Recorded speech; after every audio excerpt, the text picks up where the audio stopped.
मुंबई। आणि आताची महत्त्वाची बातमी, जळगाव जिल्ह्यातील पाळधी गावामध्ये 2 गटांमध्ये राडा झाला होता। इथे आता सध्या संचारबंदी लागू आहे। गुलाबराव पाटलांच्या पत्नीच्या वाहनाचा धक्का लागल्यावरून 2 गटांमध्ये हा वाद निर्माण झाला होता। गुलाबराव पाटलांच्या पत्नीला शिवीगाळ झाल्याचा देखील आरोप आहे। जळगावच्या पाळधी या गावात रात्री 2 गटात वाद झाला आणि त्यानंतर संचारबंदी पोलिसांनी लागू केली आहे। गुलाबराव पाटलांच्या पत्नीच्या वाहनाला धक्का लागल्याच्या कारणावरून वाद झाल्याची माहिती आहे।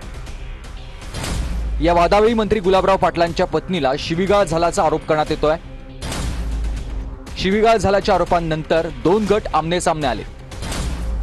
यानंतर समाजकंटकांनी गॅरेज समोरील 3 ते 4 चारचाकी वाहनं पेटवून दिली आहेत। काही जणांकडून दुकानांची जाळपोळ आणि तोडफोड करण्यात आली आहे। दंगल नियंत्रण पथकाच्या 3 ते 4 तुकड्या जळगावच्या पाळधीमध्ये तैनात आहेत। ओपी अंतर्गत गुन्हा दाखल झालेला आहे आता आणि काही लोकांना आम्ही ताब्यात घेतलेला आहे। सध्या इथे मोठ्या प्रमाणात फौजपाठा उपलब्ध आहे आणि सध्या तरी इथे शांतता आहे। प्रकरणाची संपूर्ण माहिती घेतो, शांतता प्रस्थापित करणार असं भरत गोगावलेंनी म्हटलंय। आम्ही माहिती घेऊ की वस्तुस्थिती काय आहे, काय कोणच कोणाला तसं शक्यतो जाणून धक्का देत नसतं।